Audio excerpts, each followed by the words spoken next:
Perkenalkan, nama saya Stanika Magdi. Di sini saya akan membawakan materi tentang pain ataupun nyeri. Baik, di sini ada beberapa sub bagian ataupun sub topik yang akan saya bahas pada kesempatan kali ini. Itu pertama saya akan bahas mengenai mekanisme nyeri, jenis-jenis nyeri, instrumen penilaian nyeri, serta penanganan nyeri. Berikut adalah gambar terkait dengan mekanisme nyeri. Jadi, mekanisme nyeri itu diawali dari suatu kondisi di mana adanya rangsangan yang merusak, yaitu dan diterima oleh si nosiseptor yang ada di kulit ataupun di permukaan bagian tubuh kita. Kemudian nosiseptor ini akan mengatakan atau mentransmisikan sinyal nyeri tersebut menuju ke neuron ordo kedua.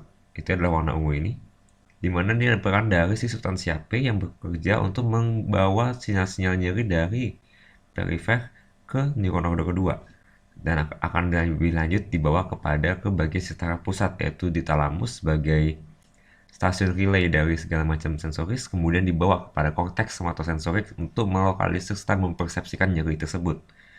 Kemudian, selain kepada talamus dan juga korteks somatosensorik, dia juga bawa rangsangan nyeri tersebut kepada formasi retikularis sebagai peningkatan kesiagaan, serta ke hipotalamus dan juga sistem limbik, di mana sini bukan dalam proses respon perilaku dan juga emosional terhadap nyeri itu sendiri.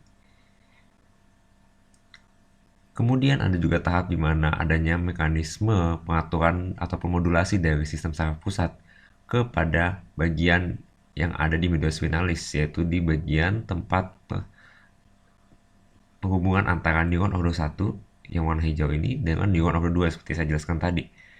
Jadi di sini dari sistem saraf pusat yaitu ada substansia grisea dari aqueductus, di mana di sini memberikan rangsangan kepada medula oblongata serta formasi reticularis, sehingga akan membuat terjadinya suatu eksitasi ataupun stimulasi dari antar neuron inhibitorik di tanduk dorsal bagian media spinalis, di mana di sini akan menghasilkan opiat endogen seperti enkefalin, di mana enkefalin tersebut akan berlekatan ataupun menempel pada reseptor opiat yang ada di neuron ordo 1 yang ada di medula spinalis.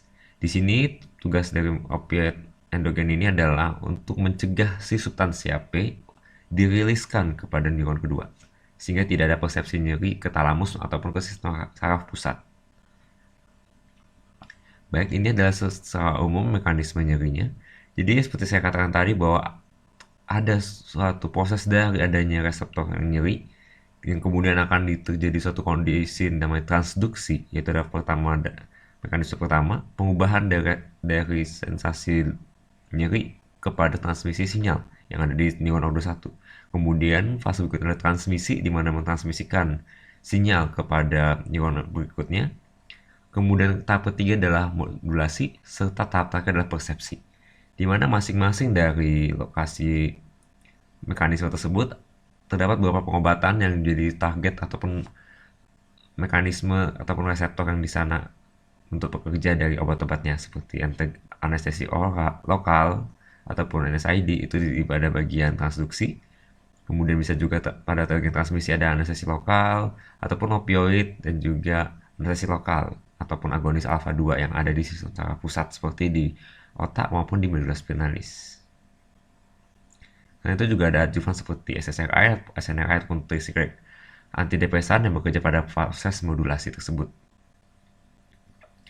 Di sini kita akan lebih lanjut lagi melihat pada bagian sensitisasi perifer akibat prostaglandin E2, di mana akibat ada suatu cedera jaringan maka terjadi suatu ekspresi dari COX-2, di mana akan menghasilkan prostaglandin E2 dan akan menempel pada reseptor si prostaglandin E2 yang ada di bagian neuron ordo 1 ataupun si nosiseptor tersebut, di mana dengan menempelnya si PGE2 pada reseptornya maka akan memicu PKA dan PKC untuk membuat suatu kondisi terbukanya kanal natrium sehingga terjadi proses transmisi, ataupun istilah gampangnya adalah penurunan dari ambang rangsangan saraf tersebut sehingga lebih mudah untuk tereksitasi. Berikut ada tahap modulasi, yaitu gambar pada bagian kiri seperti saya tunjukkan. Jadi ada first order neuron atau neuron order pertama, dan ada second order neuron. Kemudian ada namanya descending pathway yang tadi saya jelaskan, yaitu pada bagian dari sistem saraf pusat, yaitu dari aqueduct grisea menuju ke nucleus cave magnus, kemudian dia menjalan sampai kepada medula spinalis.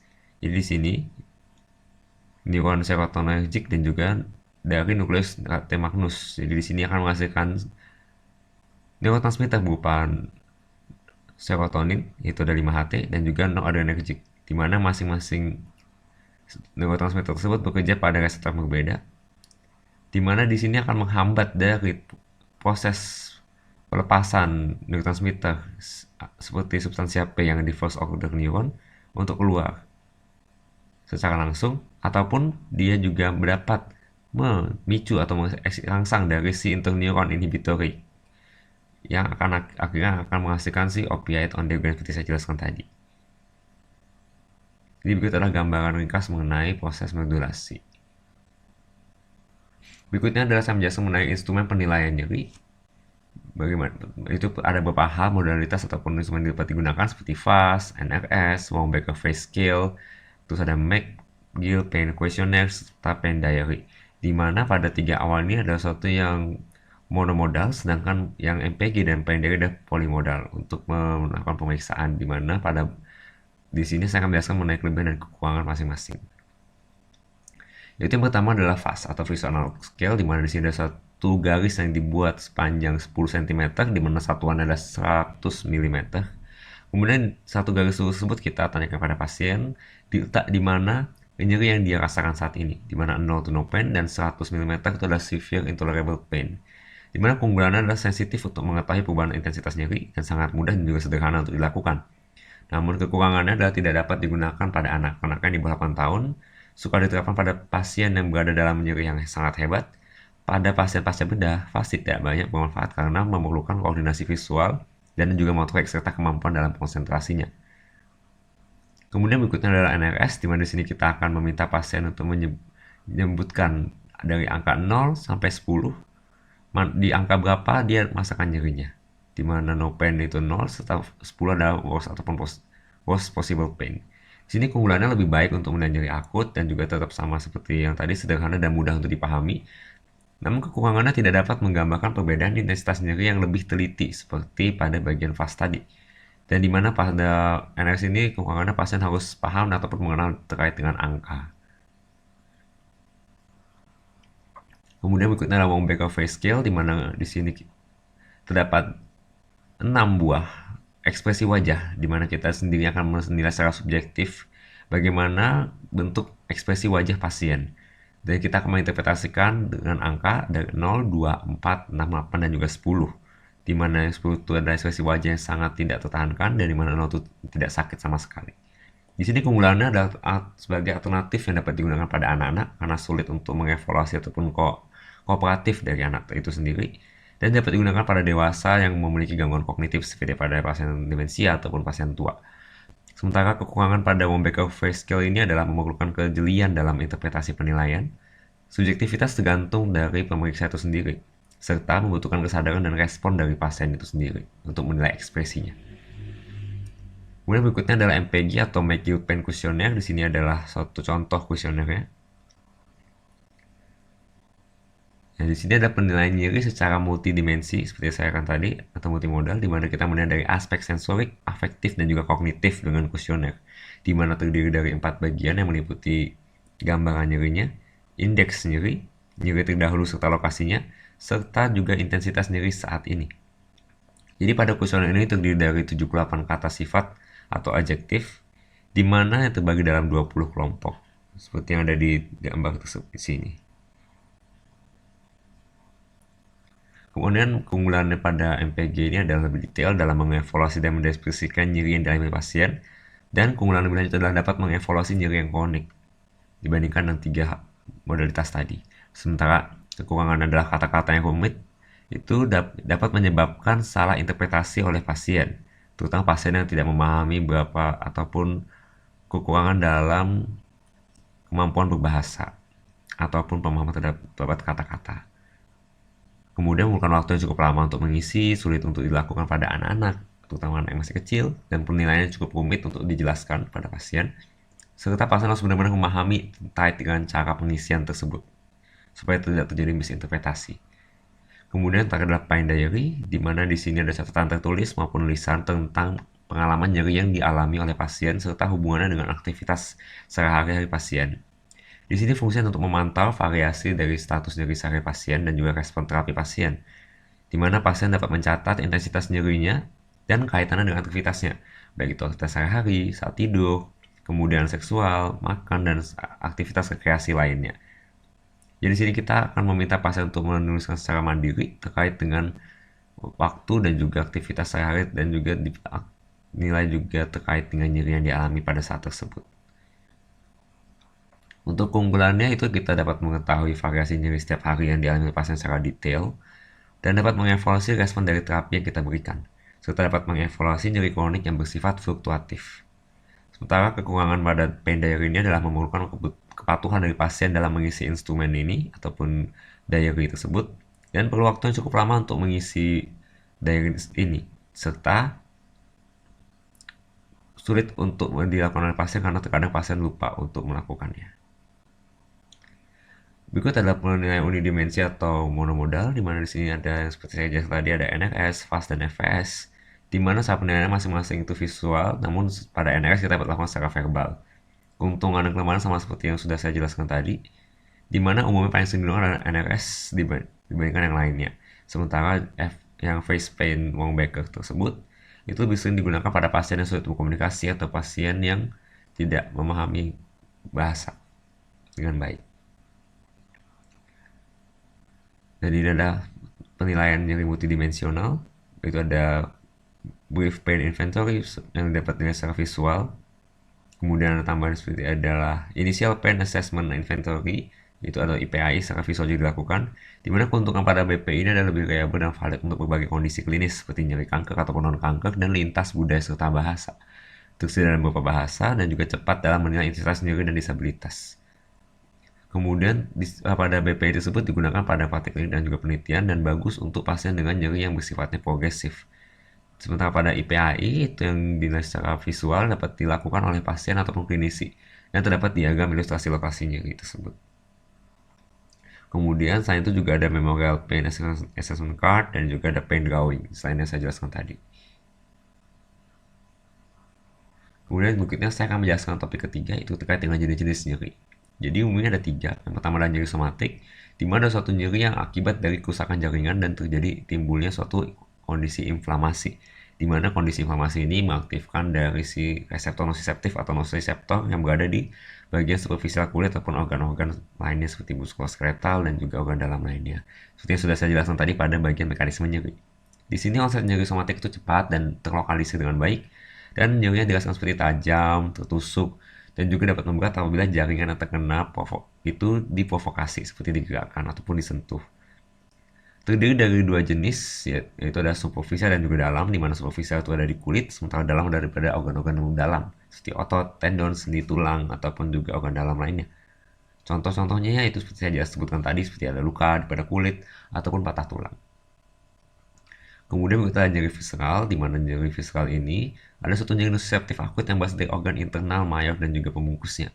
Namun di sini bedanya pada nyeri visceral itu lebih sulit untuk dilokalisata ataupun dilokalisir. Seperti rasanya juga seperti ditekan, diremas ataupun tumpul dan juga kolik. Kemudian nyeri juga dirasakan pada regio di sekitar lesi. Dan juga dapat disertai gejala otonom seperti ada yang muntah, mual, berkeringat dan juga hipotensi. Contohnya adalah pankreatitis dan juga gastritis.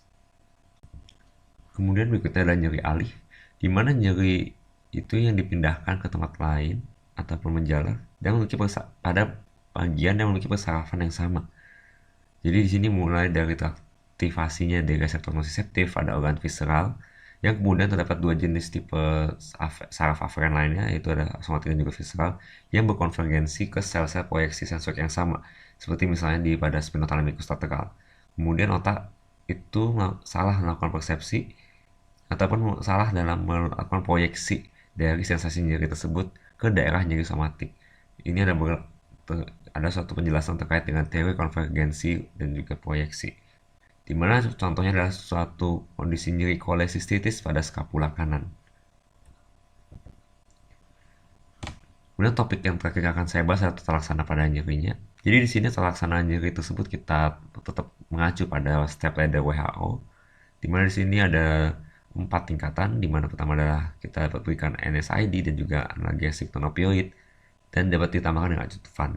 Kemudian yang kedua ada dapat diberikan opioid lemah seperti kodein dan juga ditambahkan dengan NSAID dan dapat juga ditambahkan dengan adjuvan.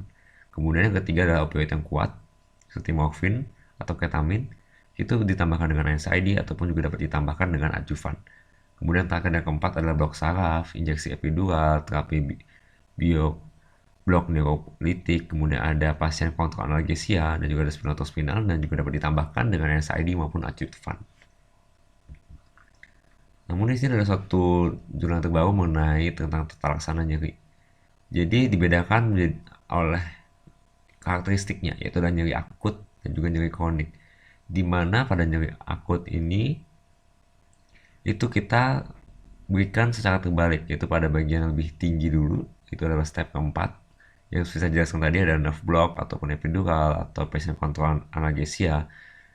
Kemudian sampai perlahan-lahan mencapai kepada bagian opioid yang kuat lemas serta jadinya langsung kita akhiri ataupun pada saat terakhir kita berikan dengan non-opioid analgesic ataupun NSAID.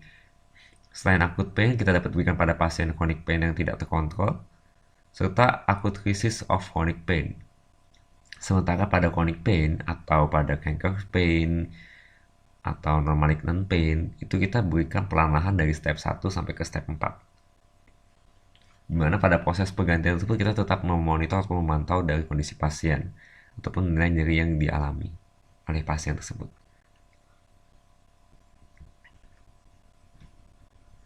Kemudian di sini saya akan menjelaskan secara singkat apa saja jenis obat yang dapat diberikan.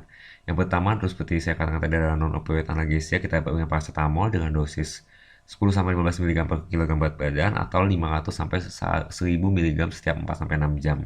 Di mana maksimal per hari adalah 4 mg dengan waktu paruh diketahui katakan bahwa 2-4 jam dengan onset yang cepat kurang lebih 15-30 menit dengan puncak kadar plasmanya adalah dalam waktu 40-60 menit. Di mana di sini paracetamol tersebut di metabolisme utama di hepa sehingga memiliki efek samping apabila melebihi dari dosis maksimal ataupun dosis toksik maka akan menyebabkan toksisitas pada hepa. Kemudian berikutnya adalah NSAID, di mana di sini seperti kita ketahui bahwa dia berperan dalam menginhibisi siklooksinase 1 dan siklooksinase 2. Namun ada juga jenis NSAID yang selektif seperti celecoxib yang untuk menginhibisi di COX-2. Contoh-contoh NSAID yang umum dipakai adalah ketorolac, itu adalah secara oral dengan 10 mg tiap 4-6 jam dengan dosis maksimal 40 mg per harinya, ataupun dapat diberikan secara IV, intravena ataupun intramuskular, yaitu sebanyak dengan dosis 30 mg setiap 4-6 jam dengan dosis maksimal 120 mg per harinya. Selain ketorolac, kita dapat berikan asamifenamat yaitu sebanyak 100 mg dalam setiap 46-8 jam secara oral, ataupun ibuprofen dengan dosis 200-500 mg setiap 4 hingga 6 jam dengan dosis maksimal 3200 mg per harinya. Di sini efek samping yang sering diketahui adalah ada iritasi gastrik, perdarahan, ataupun gangguan ginjal. Karena pada jalur di COX-1 dan COX-2 ini kita dapat menemukan bahwa adanya peran dalam perlindungan ataupun barrier yang dibuat secara alami oleh tubuh untuk melindungi gastrik dalam paparannya terhadap si asam lambung itu sendiri. Maka dari itu karena bagian COX-1 dan COX-2 yang dihambat, maka tidak terjadi ataupun tidak menghasilkan prostaglandin yang berperan penting dalam melapisi gastrik tersebut. Serta COX-1 ini sendiri juga ada perannya dalam proses pembekuan darah, maka dari itu jika dihambat akan terjadi suatu perdarahan. Kemudian untuk opioid itu kita berikan dalam dosis bentuk dan titasi, secara perlahan-lahan kita tambahkan hingga dapat menjadi dosis minimal, yaitu adalah minimal effective analgesia concentration atau MEAC itu terpenuhi dengan efek samping secara umum adalah mengantuk, konstipasi, mual muntah, gatal dan juga tergantungan. Contoh obatnya adalah kodein dengan dosis 30-60 mg setiap 4 jam secara oral, atau tramadol itu 50-100 mg tiap 4-6 jam secara oral, ataupun IV dengan dosis maksimalnya 400 mg per harinya, ataupun morfin dengan dosis 2,5-5 mg secara oral tiap 4 jam, ataupun fentanyl itu atau duragesic itu adalah patch atau dermal patch dengan diberikan setiap 72 jam. Kemudian ada obat untuk nyeri neuropatik itu ada seperti pregabalin dan juga gabapentin, di mana dosisnya adalah 20 mg per hari saat malam dengan dititrasi hingga maksimal 300-450 mg per harinya dalam 2 dosis terbagi. Selain gabapentin dapat diberikan dengan SNRI atau SSRI seperti duloxetin dengan dosis 60 mg per harinya dengan efek samping yang diketahui adalah mual dan juga gangguan hepar. Kemudian ada tristikik antidepresan seperti saya katakan tadi adalah amitriptyline dengan dosis 10-25 mg per harinya dititrasi hingga nyeri tersebut terkontrol dengan baik. Jadi ini berperan dalam proses modulasi yang sudah saya jelaskan tadi di awal. Kemudian adjuvannya kita dapat berikan dexamethasone yaitu 4-20 mg per hari secara oral, intramuskular maupun intravena. Jadi di sini ini ada beberapa pilihan tata laksana yang dapat kita berikan pada pasien dengan menilai dari jenisnya, nyeri akut ataupun nyeri kronik. Kemudian kita akan berikan berdasarkan step ladder yang sudah diperbaharui ataupun sudah ada jurnal yang membahas bahwa pada nyeri akut maka kita berikan pada tingkat bagian atas terlebih dahulu yang lebih kuat, kemudian perlahan-lahan kita turunkan hingga sampai ke tingkatan yang lebih rendah. Sementara pada nyeri kronik ataupun nyeri kanker kita berikan pada tahap yang lebih perlahan-lahan. Dan juga khusus pada nyeri neuropatik maka kita akan berikan obat-obatan yang bekerja pada bagian sistem modulasi ataupun sistem saraf yang mengatur dalam proses penghambatan ataupun modulasi dari si nyeri tersebut, baik itu di otak ataupun di medula spinalisnya. Baik, mungkin sekian terkait dengan topik tentang nyeri pada saat kali ini. Semoga dapat membantu. Terima kasih.